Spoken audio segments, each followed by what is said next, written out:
بەناوی خوای بەخشندەی مهرەبان سڵاوتان لەبێت بەڕێزان لە بەرنامەی ئەمڕۆ قسە لەسەر تانەی لایەنە سیاسیەکان لە ئەنجامی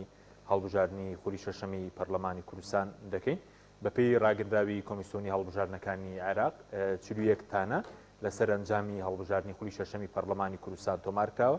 25یان لە سلێمانیە هەروەها زۆرترینێک لە سلێمانی بووە 12یان لە هەولێرە هەروەها لە دهۆک لە هەولێر 21 بەڵێت لە دهۆک سێتانە هەروە لە هەڵەبجەژێک تانە لە ئەنجامی هەڵبژاردنەکان هەبووە لە بەرنامەی ئەمڕۆ قسە لەسەر دەکەین ئەو تانانە کاریگەریان دەبێت وایەکی تایبەتمەندە بە یەکلاکردنەوەی تانەکان وایە دەگونجێت ئەم تانە بێتەوەی هەڵۆشاندنەوەی ئەنجامی هەڵبژاردننی پەرلەمانی کوردستان یاخود تا چەندێک گرینگە ئەم هەڵبژاردنە دووبارە بکرێتەوە یاخود ئەنجامەکەی هەڵبوەشێتەوە ئەگەر هەڵیش نەوەشێتەوە لە کوردستان چ زۆرە حکوومەت و پەرلەمانێک پێک دێت ئەم پرسە لەگەڵ بەڕێز بورهان ڕەشید پەرلەمانتاری پێشووی کوردستان قسەی لەسەر دەکەین کاک بورهان بەخێر بێ سوپاسیان دەبن سوپاس دەکەم بەڕێزی سوپاس دەکەین ئەگەر سەرەتا لە ئەنجامی هەڵبژاردنەکەەوە دەست پێ بکەین با لەوە دەست پێ بکەین ئێستا لایەنەکان دابەش بوون لەسەر ئەوەی کە هەندێکیان پێیان وایە ئەم هەڵبژاردنێکی زۆر پاک بوو وەکو سەرۆکی کۆمیسیۆنی وتوی باشترین هەڵبژاردن بۆ لەنەوە توانێکی پێیان وایە خراپترینە بەڕێز وەکو کەسێکی بێلایەن و ئێستا لە دەرەوەی حیزبە سیاسیەکان وەکو یاساناسێکیش چۆن لەم هەڵبژاردنە دەڕوانن بەداخەوە کۆمیسیۆن وعدێکی زۆریە لەسەر نەزاهەت و پاک و بێگەردی هەڵبژاردنەکە زۆربەی لایەنەکانی دڵخۆش کرا ئەمە بوو هانی خەڵک و خەڵکی بچن بۆ دەنگان لایەنەکانیش هانی خەڵک بچن بۆ دەنگان بەڵام دڵنیاتەکەم لە تاریخی عێراقا انتخاباتی وا مزەوەر و وا پڕخەوش ڕووی نەداوە ئەو وعد و وەڵێنانیان لە شوێنی خۆیان نەبوو نەخێرە و ئەنجامانە تەمسیلی واقعی حاڵی کۆمەڵگەی کوردی ناکە هەندێک لایەن پشتگیریەکە ئەو لایەنانن سێ لایەن لە وڵاتە لە ئەحزابە پێی خۆشە ئەوەیە کە عملیەکە لە ساڵحی ئەو کراوە باقی لایەنەکانی تر ناخۆشحاڵن و بەڵگە و دلیل هەیە کە قسەکانی بەڕێزکا کاکم عومەر وان نییە ئەم انتخاباتە پاک و نەزیه نەبووە باش بە چ بەڵگەی دیارەکە بڵێن خراپ بوو یاخود سەرخنەش لە لایەنە سیاسیەکان دەگیرێ دەڵێن ئێوە پێش انتخاباتانی زۆری خەڵکتاندا کە تەزویر کەم دەکرێت ئەمە پشت بەستن بوو بە ئەو دڵنیایی کۆمیسیۆن ینی تەزویرێکە زیاتر لە ڕۆژی هەڵبژاردنەکە کراوە قۆناغەکانی پێشووتری کۆمیسیۆن باش بوو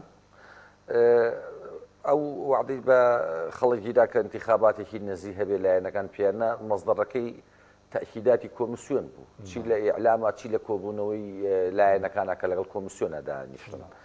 ئەو تەزویرە چۆن کراوە ئەو ڕۆژە کراوە یا پێشتر کراوە ئەما بێ خەبیر دیاریکە نظامی ئەوەی کە کەشف کراوە بۆ ئیعلام دکتۆر موسەنا ئەمین چووە بەس بەشی هاردوێرەکەی فەحس کراوە بەشی سۆفتوێرەکەی و سەیڤەری ئەوەلیەکەی فەحز نەکراوە تا ئێستا و گومان هەیە ئەمە مبەرمەج کرابێت چی دانەدان بەرمەج کرابەیە بە شێوەیەکی گشتی ئەبێ خەبیری ئایتی ئەوەیەک لای کاتەوە خەبیری تەکنەلۆجی ڕێگە پێدراوە بۆ لایەنە سیاسیەکان کە داوای سۆفتوێریش بکەن بڵێن پرۆگرامی ئەوەی کە کاری پێکردووە و ئاماژەی داوە بڵێن بەم شێوەیە کار بکە سیستەمە چۆن کار دەکات ڕێگە پێدراوە لە ڕووی یاسایان داوای کە چۆنە خۆی ئەمە عملیەکی تەزویرە تەزویریش حەقی عامیتیایە کۆمیسیۆن ناتوانێت ڕێگریکە لەسەر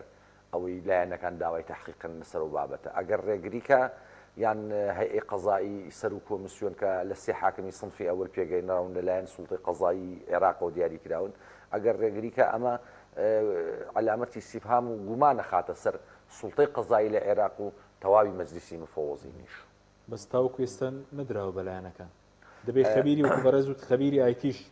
لێکۆڵنەوەی لێ بکات ئەبێ خەبیری بێلایەنیش بێ نەک خەبیری خۆیان ئەمەنەی لەم سکاڵایانە بەرز کراوەتەوە دلیل و بەڵگەی باش کۆکراوەتەوە دلیل و بەڵگەی باش پێشکەش کراوە کە ئەو تەزویرە چۆن کراوە و جۆرەکانی تەزویر چیە چەند جۆرێکە کە کراوە بەو جیهازە و داوا کراوە بە پێی قانون تحقیقی تیا بکرێت ئایا هەیئەی قەزایی خۆی تحقیقی تیاکە ئایا مەجلیس خۆی تیاکە ئایان بە پێی مادەی هەژدە ئیحالەی جهتێکی تحقیقی محکەمەیەکی تحقیقێکە و لە هەمووی باشتر چەند لایەنێک ئەمڕۆ داوایان کردووە ئەمری وولاییان بەرز کردوێتەوە کە کۆمیسیۆن ئەمریشی کە هەیئەی قەزایی کۆمیسیۆن کە دروست کراوە بۆ انتخابات لەلایەن سوڵتەی قەزاییەوە ئەمریشی وولایی دەرکات بە وەقفی ئیجراعاتی تشکیلی پەرلەمانی تازە و ئیجتیماعی و ئەگەر بەڕاستی سوڵتەی قەزایی هەبێ لە عێراق ئەو هەموو بەڵگەی لایەنە سیاسیەکانی وەک کۆمەڵ و بەرەیگەل و هەڵوێست و ئەمانە خستویانەتە ڕوو ئەو دلیلانە کیفایەتە بۆی ئەم ئەمەلیە ئینتیخاباتە تحقیقێکی ورد و بێلایەنی تیا بکرێت لە ڕێی خەبیری بێلایەنەوە خەبیری مەحەلی و دەولیەوە و ئەم ئەوراقانەی کە من دینیومە ئەوانەی کە من مامەڵم لەگەڵا کردو لە بەلای لایەنەکان بۆ ئەوراقی تەزویر کیفایەتە بۆ جێبەجێکردنی مادەی 38 قانونی ڕقەمێکی ساڵی 92 کە تەمەسوک بۆەوەکە لە کاتی تەزویر و غەشا ئەبێ انتخابات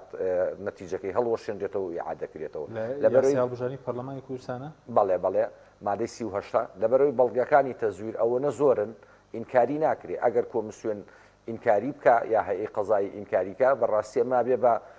عجایبی هەشتەمی عالم بەڕای من بەڵگەکان ئەمەنە زۆرن باشە بەس ئەو سێ دادوەریداون دەستەی هەڵبژاردن سەر بە ئەنجومەنی باڵای دادوەری عێراقن سەر بە ئەنجومەنی باڵای دادوەری عێراقن لەلایەن سوڵتەی قەزای عێراقی و داری باشە هەرسێکیشیان سنفی ئەوەلن یعنی حاکم هەرە ئەقدەمەکانن ئەوان ئەو دەسەڵاتیان هەیە ئەوەی کە بەرەزوت ئەمریکی کاتی دەرکەن بۆی کەنجامەکان ڕابگیرێن هەڵبۆشینەوە چۆنە پرسە دەسەڵاتیان هەیە وەک بیدایەت کە ئەو بەڵگانیان بینی ئەو کتابێ بکەن وەڵامی و ئەمری ویلایەکە بنەوە کە ئیجراعاتی تشکیل و ئیجتیماعی پەرلەمانی تازە ڕابگیرێ تا نەتیجەی تحقیق تەواوە بێ و دەسەڵاتیشیان هەیە خۆیان تحقیقکەن لە ڕێی خوبەراوە یان ئیحالی جیهتێکی تحقیقی مختصی بکەن بۆ نمونە محکەمەی تحقیقی ڕەسافە یا کەرخ نەک هەرێمی کوردستان ئەگەر تەزویرەکە سەلما بە پێی مادەی 38 یاسای ڕقەمێکی نێودوی هەڵبژاردننی پەرلەمانی کوردستان ئەنجامەکان هەڵوەشێنەوە بەڵام ئایا ئەوە ئەکەن ئەوە پرسیارە گەورەکەیە کۆمسیۆن و سوڵتەی قەزای عێراق لە بەردەم ئیمتیحانێکی گەورایە لەسەر ڕازگۆیی و بێلایەنی خۆی وەکو کۆمیسیۆن حەوت ڕۆژی لەبەردەمدا بۆ یەکلاکردنەوەی تانەکان کۆمیسیۆن دەسەڵاتی چییە یاخود ئەوە کۆمیسیۆن بڕیاری یەکلاکەرەوە لای ئەو دەستە دادوەریە کە سێ کەسن بەڵێ کۆمیسیۆن خۆی تێکەڵەیەگەیە لە بینی مادەی 18 و 19 و 20 لە یاسای سیوێکی ساڵی 2019 نفۆزی و لە انتخاباتی عێراقی لە 18 لێ شەکوا ئەیرێ بە کۆمیسیۆن مەجلیسی مفۆوەزی لە 19 ئەڵێ تەعنێرێ بە هەیئەی قەزایی من یعنی مادەکان سەغەراتی قانونی تایە چەندەها مەقالەشی لەسەر نووسراوە کە پێویستیەوە بە ورکردنەوە زیاتر بووە پێویستی بەوەیە زیاتر جیا بکرێتەوە خەڵک لی تێ بگە من بە برادەرانم وتم مادەی 18 لێ شەکوا مادەی 19 ئەڵێ تەعن بڕۆن لە کۆمیسیۆن پرسن بزانن عادەتی ئیشکردنی ئەوان چۆنە تەفسیری ئەوان بۆ مادەی 18 و 19 و 20 چۆنە ئەوان ئەڵێن ئەبێت تەعن بێ یەکسەر بیرێ بە هەیئەی قەزایی لە ڕێی کۆمیسیۆنەوە ئەمڕۆ وایەن جواباونەتەوە هەرچەنە من تەفسیری قانونی من بۆ مادەی 18 و 19 وان نییە بە تەفسیری کۆمیسیۆن ئاوهایە وتوانە تەعنمان بنێت تەعنەکان نەچێتە هەیئەی قەزایی و لە ماوەی 7 ڕۆژە یا 10 ڕۆژە ئەبێت کۆمیسیۆن وەڵامی ئەو تانانە باتەوە وەڵامەکەی بنێرێ بۆ هەیئەی قەزایی هەیئەی قەزایی کە لە سێ حاکم پێگاتووە لە ماوەی محەدەدا بەڵێ بڕیاری خۆی بە بڕیارەکەشی باتە و بن بڕە و قابلی تەمیز نییە بە هەردوو بارەکەیدا چ بەوەی کە تانەکان ڕەت بکاتەوە چ بەوەی پەسنی کە بەرەکەی بنبڕە بڕیارەکەی بنبڕە بەڵام ئەمە ڕێ لەوە ناگرێ ئەگەر ئەم لایەنانە قسەیان یەک خەن کۆمەڵ و یەکگرتو و بەرەیگەل و هەڵوێست و بزوتنەوەی ئیسلامی و گۆڕان و ئەمانە هیچ نەبێت لەم شەش لایەنە چواریشی قسەیان یەخەن ئەوە مەجال مەفتوحە هیچ ڕێگریەک نییە ئێمە لە محکمەی تحقیقی کەرخ یا لە محکمەی تحقیقی نەزاهە لەوەغا شکات لەو کەسانەکەن کە ئەم جیازیان کڕیوە ئەو وەختە ئەگەر هاوکارم من لایەنەکان نەتوانین ئەوە بکەین ئەو وەختە ئەوانەی و جیازیان کردیەوە بدرێنە دادگاوە ئەو وەختە ئەگەر ئەمان پەنایان نەبر بۆ عملی معاینە کە لە مادەی 125 بۆ 132 قانونی ئیسباتی 1970 هاتووە و پەنایان نەبر بۆ مەسائلی خەبیر و خیبرەکە لە مادەی 132 بۆ 146 هاتووە هەر لە قانونی ئیسباتی 1970 ئەتوانین ئێمە ئەم مەجالانەمان هەیە لە محکمەی تحقیقی بەغایە لە محکمەی تحقیقی نەزاهە ئەم مەسەلەیە بجوڵێنین بۆی ئەم فێڵ و کڵاو لەسەرکردنە و ئەم غەش و کارەتە زویرانە جارێتتر ئیعادە نەبێتەوە بەسەر لایەنەکانی دەرەوەی دەسەڵاتی سیاسیە. دیارە کێ گرێبەستەکەی کردوار کۆمیسیۆن کردویان لایانی تر ئەو گرێبەستە وەڕوونیشە سوکە دەڵێن لەگەڵ کۆمپانیایەکی کۆری کراوە هەندێکی دەڵێن کۆمپانیە بوونی نییە نازانم مەقڕی نییە چۆنەوە مەقڕی نییە ئەو جیهازانە بەکارێناوە لە انتخاباتی دەوڵەتێکی ئاسیای ناوە ڕاستە قیرغیزستان دراوسێ تاجیکستان و لە فلیپین کراوە لە وڵاتێکی ئەفریقی بەوە کراوە و ئەم جیهازە ڕەفزە لە هەموو عالەمە لەبەر ئەوەی ئەم جیهازە تەزویری پێکرێ هەتا دەنگۆ هەیەڵێن ئەوەی زیاکردنەوە و ژماردنی دەنگەکان بەڵێ بەڵێ هەتا بڵێ ئەوە هەتا ئەڵێن کۆمپانیاگە خۆی ئەمەی بۆ تیجارەت دروست کردووە بۆی حیزبێکی سیاسی دەسەڵاتێکی وڵاتانی دواکەوت و شتێ پارەی باتێ ئەویش کۆمپانیاگە خۆی خەبیرە تەزویری بۆ بکە انتخابات نظامی پەرلەمانی ئەگەر 300 ساڵ نەبێت زیاتر کەمتر نییە لە بەریتانیا بیر نەچێت تا ئێستا نەحیبری ئەلکترۆنی هەیە و جافی ئەلکترۆنی نا فەرزی ئەلکترۆنی هەیە هەر جافێکی عادیە و بەیەدەوی حسابی سەوتەکان نەکرێ بە نوێنەری لایەنەکان و مراقبینی منەظەمات وەمانە ئەمەی لێرە کرێ ئەڵێ دۆمبێ و کڵاش بۆ خۆی بدوورێ ئەمانە خۆیان چون جیهازێکیان کڕێ بۆی ئەوەی خۆیانەوە بیکەن یعنی هەر کەوتە مەمە هەشتم عجایبی عالەمە یعنی تۆ ماوەی 34 ساڵە 33 ساڵە دەسەڵاتی سیاسی هەرێمی کوردستان چی بۆ میلەت کردووە ئەزمەی ئاودێ ئەزمی کارەبادێ ئەزمەی بەنزینە هەیە ئەزمەی گازە هەیە ئەزمەی مەعاش هەیە 32 مەعاشی خەڵکی خواردووە لەم چەند ساڵی ڕابردووە تۆ هەموو خەڵکە تووشی سەرەتان کردووە بەم بەنزینێ و گازی ئەیکەیتە سیارە و دووکەڵەکە ئاکەیتە هەناسەی خەڵکەوە هەمووی پڕە لە مادەی ڕەساس تۆ چیت کردووە چەند سەدە دروست کردووە چەند شەوەکەی قیتار و نەفەق و شتە دروستوە 4 نەفەقە دروستوە بە پاری سەرمایەدارەکانێکی چیت کردو تایەکی 200,000 سەڵ زیاکەن ئەمە جێکەی پرسیارە یعنی لە چی انتخاباتێکی عالەما هەیە 239,000 کەس چوو بێ سەوتی پوچەڵی هەلێ زۆرە وا 10,000 چوو سەوتی پوچەڵیە پوچەڵی کردەوە ئەوی تری بووە چێ لە ماڵەوە دانیشێ یعنی ئەمە نەبووە یعنی ئەم جیهازە کۆمەڵی ئیشیان پێکردووە وەکو ئەوراقی لایەنە سیاسیەکان مناقەشەم ئەمڕۆ دوێنێ و پێرێ لەگەڵا کردوون وەرەقەی باڵی لایەنەکانی دەسەڵاتی وەرەقەی باڵی کردووە بە صحیح وەرەقەی صحیحی دەنگانی وەرەقەی دەنگانی صحیحی دروستی لایەنەکانی دەرەوە یەکێتی پارتی کردووە بە باڵ سەوتی ئەم لایەنی هەڵگرتوایەتی بەو لایەن دەستکاری سەوتی کەمتر دەستکاری سەوتی مرەشەحەکان کراوە دەستکاری خانەی لایەنەکان کراوە یعنی ئەمە لایەنەکان هەموو بەڵگەیان لەلایە چەند ئەم 239,000 سەوتی باتل بۆ لە یەکەم ڕۆژەوە نەدایە دەستیان بۆ ڕێگری کۆمسیۆن خەبیر بێنن لایەنەکان فەحسی ئەم سوفتوێرەکەن بزانن هاکە کرێ بزانن بە فلاش میمۆری تعلیماتی ئیرێتێ بۆ تۆ ڕێگری لە یەکەم ڕۆژەوە سێرڤەری ئەوەلی خەزنی ئەوەلیەکەی بێ بە لایەنەکان بزانی ئایا نەتیجەکە عەکسە بەو شێوەیە یا ئەوەیە کە تۆی ئەعلانێ کردووە بۆ 3 ڕۆژە داناوە بۆ ئەمەی لایەنەکان سەریان پرژێتە سەر سەیری 239,000 سەوتی ئیبتاڵ ئایا بە 40 کەسیش بە 50 کەسیش بە 3 ڕۆژە کرێ ئەمە هەمووی کراسی بە بەری خۆی دووریوە ئەمانە ئەمە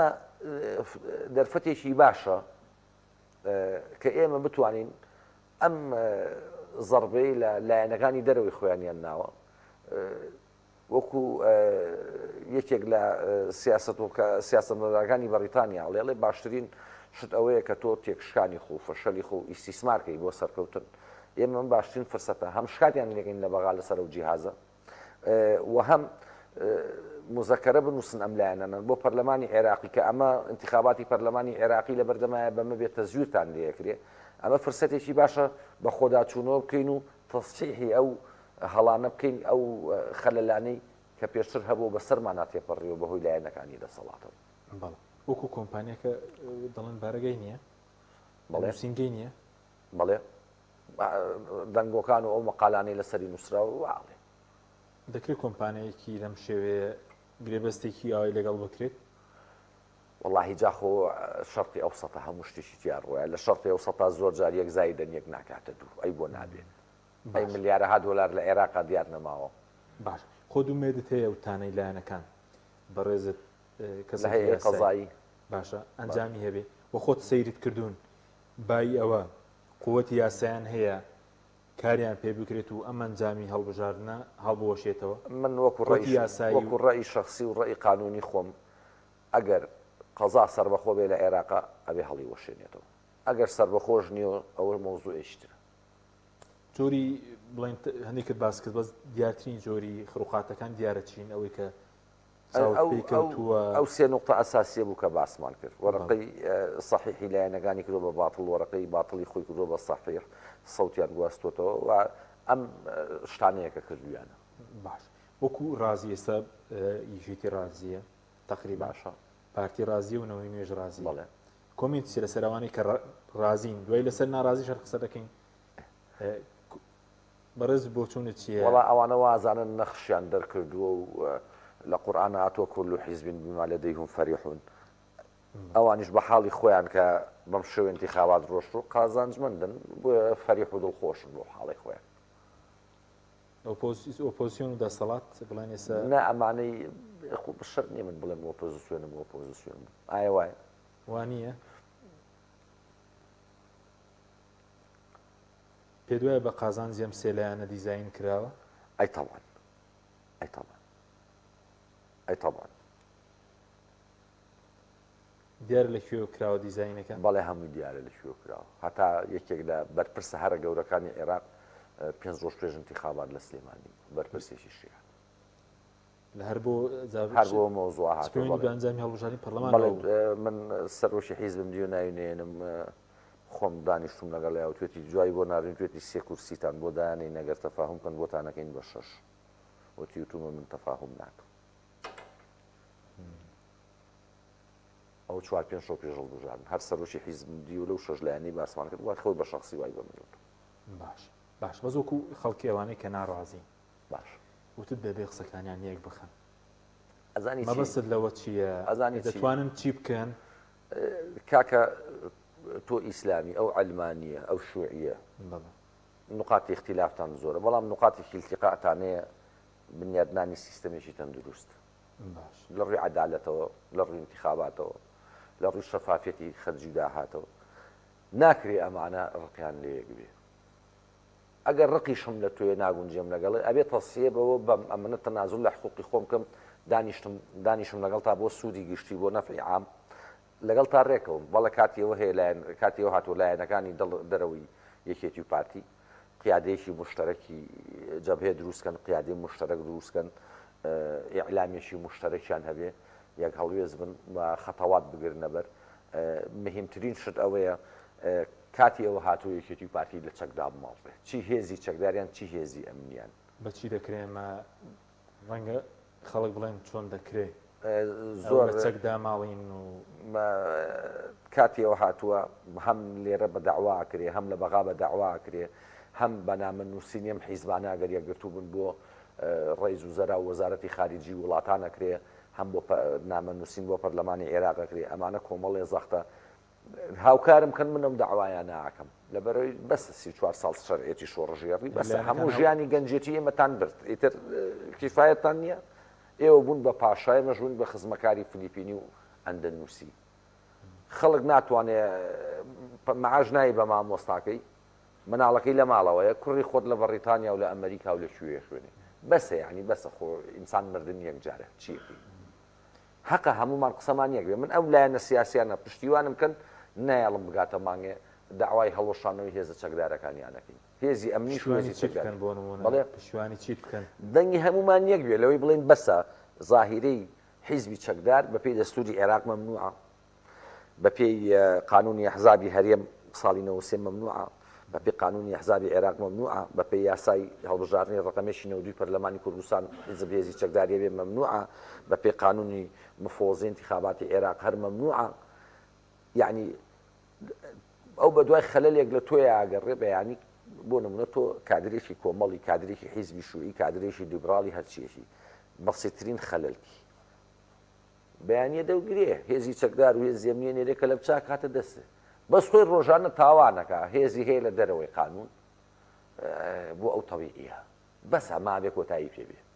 بە بڕۆیم نەبێ کۆتایی پێبێ من بەڵێن دەدە ئەگەر هاوکاریت بکەن وعد بێ ئەو بە دوای دابچی باڵێ بە دوایات باشە بەسەرنگی خەڵک بڵێن بەڕێزت پێشتر لەگەڵ هەندێک هاوڕێی دیکەشت یەکەم ئەزمون هەبوو لە دادگای فێدراڵ لێ 2009 بەڵێ بەوەی کە پەرلەمانی کوردستان هەڵبۆشێتەوە کە ئەو کاتە تەمەنی درێژکرایە باشە بۆ سەر نەکەوتە و کاتە باردۆخە سیاسەکە جیاواز بوو ئێستا تانەکان شوێنی خۆیان دەگرن لە دادگای فێدراڵی لە دادگەکانی تر چەند سەر بەبێشیە یەکەم بارودۆخەکە جیاواز بوو دووهەم من خوالێ خۆش بوو جێگەی باشبێ کاگنەوشەوە من پێم و باس 4 داواقیت کرد یەکێ لەسەر مدە درێژکردنەوە یەکێک لەسەر ئەو بە یەک ڕۆژ پرۆژەی دەستوریان داناوە 4 داواکەشم بۆ نووسی بەڵام لەگەڵ 3 دکتۆرە کە دانیشتە بوون قەناعەتی ئەوان قەناعەتیان پێکرد هەر یەک داواکەین دەبەرەوەی ئەوان دکتۆرایان هەبوو قسەی ئەوان زیاتڕووی من ڕاستە داواکەم کرد بەڵام لایەنی زروف و بارودۆخی وەختە لە بەغا 2009 جیاواز بوو لە ئێستا سوڵتەی قەزایی و مەدحەت مەحموود ڕئیسی بەڵێ بەڵێ من بیرمە هاتمەوە بە کاگنەوشیروانم وتی کاگنەوشۆن ئێمە داوایە دۆڕێنین تووڕە بووتی بورهانە فەنی بۆچی دۆڕێنین ئەوتە من ڕئیسی نەقابی محامینی سلێمانی ڕئیسی محامی بووم وتم وڵا لە بەرەوەی ئەمە حاکمەکانی ئەم مەحکەمەی ئەڵتیافی شعبی عێراقی نییە ئەحزابی شعبی عێراقیە لە مەحامەکانی ناو ئەو وەختە لە ناو وەزارەتی عەدلا بووە بزانم تاڵقی 4 بوو وەکو ئێستا نەبوو لای بورجی ساعدێ وەزارەتی عەدل تەقینەوە لە بەردەمیان ڕوویە مەحکەمەکەیان گواستەوە وتم لە مەحامەکانیشم پرسیوە ئەڵێن وەڵا لێرە بە تەوافق و ئیتیفاقی لایەنە سیاسیەکان دەرەچێت وتم لە هەمووشی مهمتر 5 ڕۆژە بەرپرسێکی گەورەیە و دادگایە لە هەولێرە خۆم بە چاوی خۆم لە قاعی سعد عەبدوڵڵا بینی وتی ئەی تۆ پرس بە حاکم ڕۆژدی و تاریق حرب نەکردوتم پرسم پێکردنەوە لە سیاسەی بیتەوە هەتاوتم پرسم بە دکتۆر عەبدوستار کوبیسی قازی متەقاعدیش کردو و توێتی لە سیاسەی بیتەوە بەس خۆم قەناعەتم وارد وەڕێنم وتی ئەی چی بکەین وتم وەڵام نەمابم بۆ لایەنە سیاسیەکان ئەڵێ من دەستورە ئەمە خەلەلەکانێتی ئاوا و ئاوایە لەگەڵ پەرلەمانەکەش بۆ هەموو لایەنە سیاسیەکان و تا بۆ نووسنگی نووری مالیکیمان بوون هەتا پێمانوتن بڵێن وەخت و کاتمان لەبەر دەستانیە لەبەرەوەی ئەم دەستورە ئیعدامی سیاسی لایەنە سیاسیەکانی دەرەوەی پارتیە کراسێکە بۆ خۆیانیان دووری و بە پاشای تاسەری ئەم وڵاتە ئەوە بوو ئێمە لە جوهدی مەحکەمەکە چاوەڕێی نەتیجەکەیمان نەکرد پەنامان بردەبەر ئەو لایەنانە خۆم و پارێزەرێکترین کاک سامان ئەحمەد لەسەر فەرمانی کاگنەوشیروان بۆ هەموو لایەنەکان و نووسنگەی نووری مالیکیمان بوو لەگەڵیشیان قسەمان کرد جوابەکەیانەوە بێ وەخت و کاتی پێویستیان لە بەردەمانی جوابەکەیاتە وەخت و کاتی پێویست نیە لەگەڵ لە 2009 کرێت لەبەر ئەوەی ئێستا بە تەمان ئەم خولە دەستور دانێن ئوستاس دەستور کاتێداهاندرێ تەوازنی قووە هەبێ تەوازنی هێز دەبێ هەچ کەسە بە سەوتی ڕاستەقینەی خۆی لە پەرلەمان بێ ئەمە ناتوانم جارە بینوسنەوە بەو فرت و فێڵ و ساختەکارێکە کرا تەوازنی قووە نییە تعبیر لە ئێڕادەی لە 180 میلت ناکەن ئەوان تا بتوانن بەڵامەوەنی دڵن لە 172 دەنگی داوە من هەستەکەم عکسیان کردوەوە عکسەکەی ڕاست هەستەکەم ئەو لە 167 سەر لایەنەکانی دەرەوەی دەسەڵات وتر دەوێت قسەیان یەک بێ لە چیدا قسەیانی وێستا کۆمەڵ هەڵوێستی نێوانندووە ناچێتە پەرلەمان هەندێکیان دەڕۆن هەندێکیان ناڕۆن من ئەو مووقفی کۆمەڵم پێ باش نییە ئەبواە لەگەڵ لایەنەکانی لایەنە سیاسەکانی تری دەرەوەی یەکێتی پارتی هیچ نەبێ ئەگەر داژنە نیشتای مبادرەیەکی کردای بۆ دانیشتم بزانی چێ و چێ لەگەڵی زانیاری هەبێ دانیشتم بیستۆ لەسەر ئیعلام ئەبواە بکرایە بڕیارێکی بە پەلە بوو ئەبواە ئەگەر لەگەڵت نێ بچنە پەرلەمان ئەو وەختە تۆ حڕی لە بڕیاردان دڵنیا بەڕاوێش کراوە ئەبواە لەناو ئیعلاماوە بڵاو بوواتەوە من زانیاریەوە من نییە لەبەرەوەی هێز لە یەکێتی و یەکبوونایە لە ئەوانیە ئینفرادی هیچ عملی باش ئەگەر کۆمەڵەوە ناڕوە ئەو لایەنەیە کە بڕۆن بۆ پەرلەمان دەتوانین هیچ بکەن چکان دەڵێن کۆمەڵ دەڵێ ئێمە زوڵمان لێکراوە زوڵم لە خەڵکی کراوە ماڵۆی سەمان بۆ ئەوەیە لایانی شێ دەڵێ من بەڕۆمان لەوێ بەرگری دەکەم بەڕێزت چۆن من دڵنیاتەکەم هیچ بەرگریەشی پێ ناکرێت ئێمە ساڵی 2009 بۆ کۆتایی 2013 بەس ئەندامانی پەرلەمانی بزوتنەوەی گۆڕان 25 کەس بوون لە هەروهاجەکانی مجتەمەعیش بوون لەوێ بوون. هەمووشمان خەلفیەتێکمان هەبوو لە شەڕکردن لەگەڵ یەکێتی و پارتیە. من بۆ نمونە من پێشتر نەقابی محامی سلێمانی بە انتخابات لێ داگیر کردبوون کە ئیرا بوو بە پارتی من دەستیانم سند هەولێری دابوو بە یەکێتی پارتی ژەوت دەستی بەسەر هەولێراگر هەمومان یعنی هەرە شەڕکەرەکانی کاکنەوە شیروان بوون لەوێ بوون. ژمارەیەکی زۆر کادری پێشکەوتووی بە ئەزمموی کۆمەڵ و یەکگرتوو لەوێ بوو. دکتۆریان تیا بوو کاکە چەند دکتۆرایان تیا بوو. ئێمە بە نزیکی 40 سەوت ئایافسە دەنگانەوە بۆ نمونە پارەی ئەنجومەنی ئاسایش لە بوجا نەبوو. هێنیان کەنەڵا غەڵەتی مەطبعیە کاکەوان نییە. بڕیاری ڕقم 1 و ڕقم 2 پەرلەمان دەرچوو لەسەر ئەحداسی حەڤەی شوباتی 2011 نەشریان نەکرد لەوە وەقایە. بەرنامەی کار پرۆژەی توێ خستە هەر خوێندنەوەی یەکەمی بۆ ناکرد هەر نەیە خستە بەرنامەی کارە و نەش خوێندنەوەی یەکەمی بۆ بکە هیچ خۆی هەفتەیە بوو هێناوی خستە بەرنامەی کارە تۆ پرۆژەی جوان تێنە ئەوەی توی تەخیرەکە خۆی ئەوەی توی لێ دزی شتێکی تر شوخوێ کرد تەقدیمێکەوەی خۆی پێشە خست بۆ نمونە وتیان کابینەی حکوومەت قەرزی گەنجان و ناردنە دەرەوەی تواناسازی ئەوان لە مانگی 1 و 2 ساڵی 2010 بزانم کردیان ئێوە پرۆژەی مانگی ناوەڕاستی مانگی دەی ئێمە بووی بزوتنەوەی گۆڕان و بە خۆمترا بە خۆم ئامادەم کرد و هەردووشیانیان دەمەچ کرد و کردیان بە هی خۆیان ئێسەش ئەڵێ تواناسازیمان داهێنا کە پارە هەبوو پرۆژەی ئێمە بوو کاکە یعنی تۆ بەو ژمارە ناو پەرلەمان ناتوانن محارەبەی پارتیکەن باشترین شتەوەیە دابنیشن بەیەکەوە بڕیار بن بەڕای من باشترین شتیش ئەوەیە هەمویان بێنە دەرەوە لە پەرلەمان هەر 4-5 دایانەکەی کە کورسی کەمیانێ بێنە دەرەوە مێزێکی بازنەی دروستکەن لەگەڵ هەتا بزوتنەوەی ئیسلامی شاکە هیچ کورسی نێناوە ئەمانە کە هاتنە دەرەوە هەمویان سەوتیانە وتیان یەکە گوێیان لێگیرێ لە محافلی داخلی و لە محافلی دەولیە ئەتوانن شەرعیەت لەو دەسەڵاتە سەرنەوەڵێن ئەمە تەزویرە ئەوە هەموو لایەنەکان هاتین ئەو وەختە ئەمریکا و بەریتانیا و فەڕەنسا و ئەڵمانیا کە گۆچانن بۆ ئەم دەسەڵاتە سیاسی ماونەتەوە ڕێیەکی تریان هەبێ زەختیان زیاتر لێ یەکەن بۆ نمونە چی زەختێکیان لەسەر لوبنان نییە ئێستا بۆ جێبەجێکردنی قەراری 7-0 چی زەختێکیان لەسەر حکوومەتی عادل عەبدولمەهدی نەبوو کە ڕوخانیان زەخت دروستە بێ بەڵام پەرتەوازەبی بڕوان پێ بکە دانیشن ڕەنگە پارتیۆشێتی لە خوبنەوەکانیان دانیشن پێکەنینیان پێت بێ برنجاوە چێکی پێکرێ بەسەگەر یەک بووی گوێ و لێژیرێ جەماوەرێ لەگەڵ پەرلەمان شەرعیەتدانە بە ساختەکاری یاخود جیاوازە من قەناعەتم وایە ئەم تەزویرە زۆری کراوە قەناعەتم وایە شەرعیەتدانە لەبەرەوەی ئەگەر بڵێ من بەرگری یەکەم بەرگریت پێ ناکرێ یعنی تۆ وەکو وایە بە کڵاشن کۆفەڕزیە لەگەڵ درونێکا شەڕکەی لەگەڵ خۆفڕێکا شەڕکەی پێت ناکرێ کە شتێ پێ نەکرا بەردێ 2 تەنە ئادی بۆ قادرمەیە سەریخە وەکو ئەو وایە پێت ناکرێ وایە چۆلەکەی شەڕ لەگەڵ فیلێگاکە ئەو شەرعێتێکی تەزویری بۆ خۆی داتاشیوە تۆ ئەچی پەرلەمانەکەی بۆ هەمە ڕەنگەکەی ئەڵێەوە تا دیموکراسیە هەمە ڕەنگە هەموو ڕەنگەشتی هەیە باش بەڵام لایانی شەبووە بەناو پۆسیۆن خەڵکی خەڵەتانەوەیەتی لەم جارە کورسی پارتیویەتی کەمی کردووە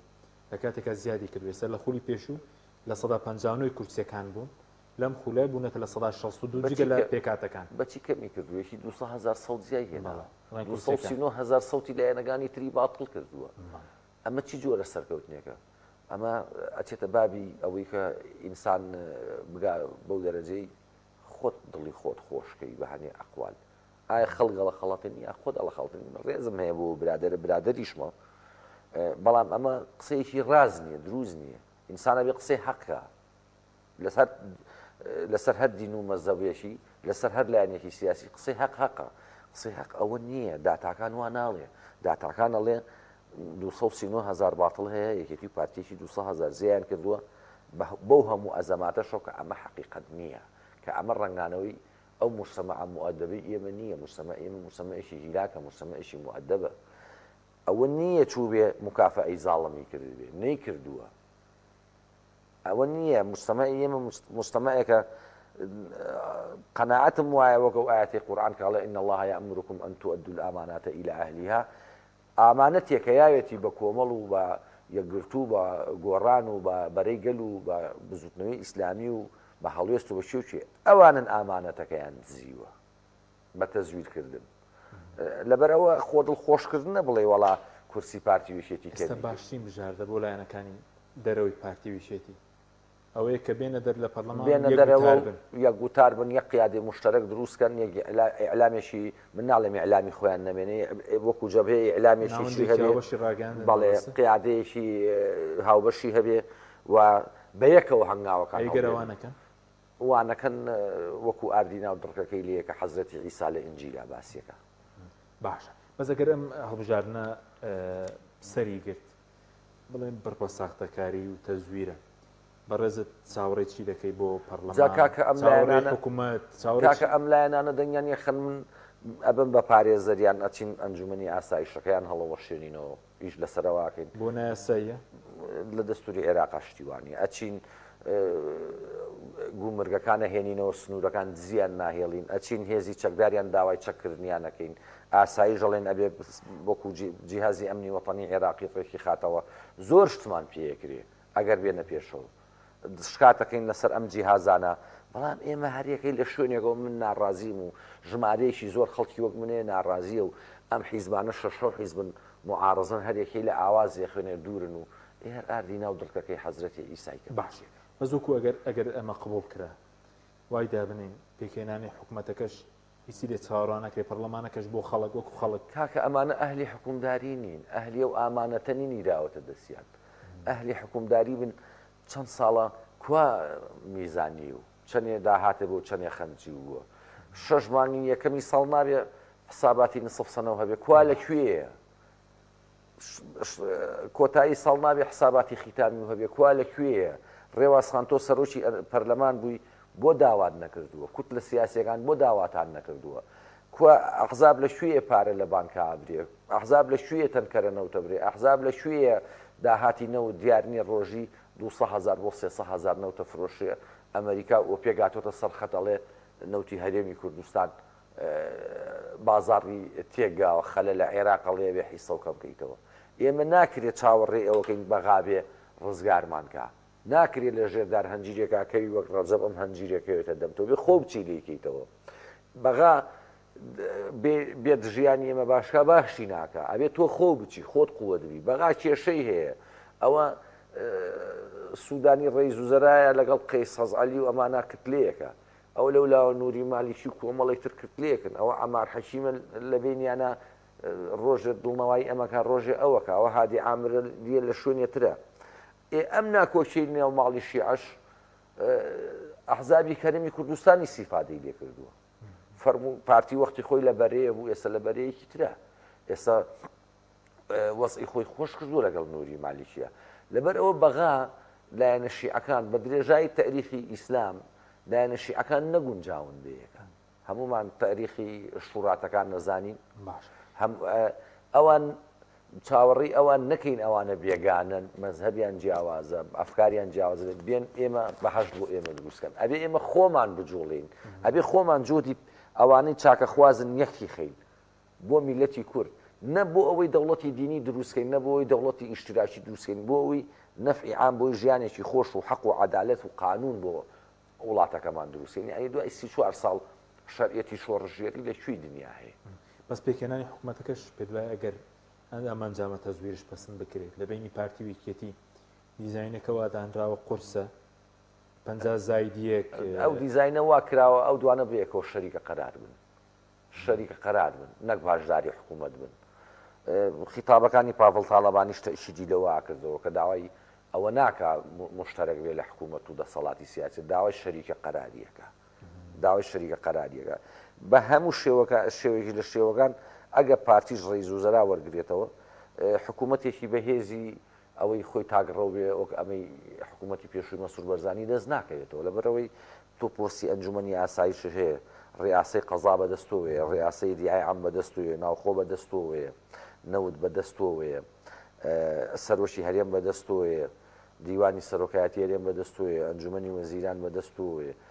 ئەوانە ڕۆی پارتی ئەوانەی دەست ناکەوێتەوە لە هیچ پاکێت و سکاجۆڵێکەوە جێی نابێتەوە لەبەرەوە یەکێتی ئەو ڕۆژە خۆ بەرپرسی یەکەمی یەکێتی لە هەولێر پارتی ژەو مەرجە قورسانە هەر جێبەجێ دەکرێن لەلایەن پارتی ڕەنگە دەوڵەتانی اقلیمی کێنتە بینیانەوە عملیەشی ئەغز و عەتایان بۆ بکەن ئەگەرەوە عملی ئەغز و عەتایە ڕوونەیە ئەوە حکوومەت تەشکیل نابێ و ئەوە بۆ ڕەنگە تا انتخاباتی پەرلەمانی عێراقی مانگی 2025 خیانێ ڕەنگیشە ئەگەر هەر دوور بن لە یەکەوە بچێ بۆ هەڵبژاردننی پێشوەختە بەڵام منەوە بە دوور ئەزانم لەبەروی ئەمانە کۆمەڵی مەساڵحی تیجاری و نەوت و دەرمان و ئەمانەیان هەیە باش لە کۆتاییە لەسەر کۆمەڵی خاڵ ڕەنگە ڕێکەوەی بەزە ئەو چۆ کێشە ئەو کێشێت چۆن دەبینەوەی دروست بوو لەسەر بە بانکیکردن و هەژماری من و بڕیاریدا دیگە وەڵاهی من کاک حەشم چۆن لی تێدەگەی من نەمدینیوە من پاشای ئەم وڵاتە بم من ڕێوزەرای ئەم وڵاتە بم من سوڵتانی ئەم وڵاتە بم دژی میلەتی خۆم ئەمەی حکوومەتێکە کە حکوومەتیش ئیعتیبارە لە شخصی مەسرور بەرزانی و جێگرەکەی کاقوبە تاڵەبانی ئەمەی ئیکە یعنی تۆ یەکێ باوکو برای کوشتوێتی بەو شێوێ تون نابی لەگەڵی ئەمەی ئەمانێکن بم لەگەڵ میلەتی کووردا گەورەترین غەدرە تۆ قەراری مەحکەمە هەیە کە بانکی ڕەشید و ڕافدین و بانکی سناعی و بانکی زراعی و TBI هەر لێرە هەبووە کاگە حەشی من نزیکی زیاد لە 6 ساڵ 8 ساڵ کارتی ئەوانم هەبووە TBI بانکێکی سەرف حکومی عێراقی نییە TBI لە سەیە 50 یا 50 سەرتا تێکەڵ بۆ ئەزبازەوە کە ئێستا تێکەڵ نەماوێ نانە هەر بانکێکی مختەڵەتە تێکەڵە بانکەکانی ئیتیحادی بانکی چیە ڕەشیدە ڕافدەینە سەلامە بانکی زراعیە بانکی سناعیە ئەمانەیە بۆچی ئەمانە دوژمنی میلەتی خۆیان و زۆڵمی دیەکەن ئەم بانکانە بێنەوە سینە سلفە ئەیەن بە تۆ کە سلفە یا بە کە سوکاری تۆ بەیانی خانوو زۆرەکرێ بەیانی معمل بلۆک دروست دەکات چی من تۆ ئینتاجە بێ کرێکاری ئیشێوێ خەڵک پارەیە بێ بۆ بازار لە خزمەکەی تۆ شتە کڕێوەکو ئێستا بێ بازاری نابێ ئەم پارێ چێرە حرەکەی دەورانی اقتصادیەوە دەورانی اقتصادی و مالیەوە ئەمانە بۆ دژی ئەوەن میلەتی بەڕاستێتی ئەو چکە باڵ تاالبانی زۆر دژایەتی دیکە قوبات تاالبانی بێت دژایەتیەکە داوای قەید کردووە کردلی پەرلەمانی ڕاستپاردوو بەڵام ئەو کەسەی کە مەسئولە لەو بابەتە کاقوبات تاالبانیە کاقوبات تا ئێستا تەسریحێکی نێیاوە تا ئێستا تەسریحێکی نێیاوە بڵێ من ئەمم بەیانی کێ ناڵێ ئەمەژە چێتە مساوەمەی تەشکیلکردنی حکوومەتەوە باشترین شیش بۆی نەکەوێتە مساوەی تەشکیلی حکوومەتەوە پێویستە بۆی یەکێتی داواکەی سەحب نەکات داوای تر کرێت لەو بابەتە باش ئەو دو پرسیار لەسەر هەڵبژارنەکان بەرز بێ دوێ باشین ش دەوێت کە ئەم ئەنجامە هەڵبۆشێتەوە جا دەکرێت دووبارە بکرێتەوە بە مزوانە لەمپەری زۆر نییە یاخود چیش بکرێت بۆ هەڵبژاردننی پەرلەمانی عێراق کاگە حەکیم خەڵک ناچێتە هەڵبژاردنەوە لە پێناوی هەڵبژاردنە خەڵگەچێتە هەڵبژاردنەوە لە پێناوی بردنەوەیە لە پێناوی ئەوەی بڵێ گەنەمم چێنی و گەنمەکەم بدورمەوە تۆ بە تەزویری گەنمەکەی بارەکەی ئەو حەق نییە ئەو عەدالەت نییە ئەگەر وەکو هەڵوەشانەوە ئەگەر من قازی مەحکەمە بم بەڕاستی هەڵێ وەشێنمەوە ئەو هەموو دەلیلە هەیە لەسەر تەزویر لە مودەی 3 ڕۆژا و دەلیلانە کۆ کراوەتەوە ئەگەر مانگێ وایە دەلیل چەندی تر پێیا بوو وەک پێم وتی ئەم 3 ڕۆژە هەر بە عەمدی دانراوە بۆی لایەنەکان نەپەرژێنە سەر ئەوەی دلیل کۆکەنەوە ئەی بۆ هەڵبژاردننی پەرلەمانی عێراق کە ساڵی ئەمە من ڕووی دەمم لە هەموو لایەنە سیاسیەکانی دەرەوە یەکێتی پارتی ئەبێ ئێمە ئیستیفادا لەم غەڵەتەکەین کە یەکێتی پارتی کردیان غەڵەتەکە چی بوو ئەم کە تەزویریان کرد ئەبێ ئێمە مەحافلی دەولی و دەوڵەتان ئاگادارکەینەوە ئەگەر خۆپیشاندانی پێویست و بیکەین ئەبێ پەرلەمانی عێراقی ئاگادارکەینەوە ئەبێ شکاتکەین لەسەر ئەم جیهازە کە ئەم دەنگانی ئەلەکترۆنیە نەمێنێ بکرێتەوە بە یەدەوی بە دەست حساب کرێت ئەو باشترە بەڵێ ئەم جافە بێت و نەک حیبری ئەلەکترۆنی حیبری ئەلەکترۆنیم حیبرە نییە گوێزرێتەوە سپاس دەکەین تۆ بەڕێزی سپاس دەکەم خۆشەویستی سپاس بۆ بینەرانی بەڕێز سپاس بۆ هاوکاران خواتان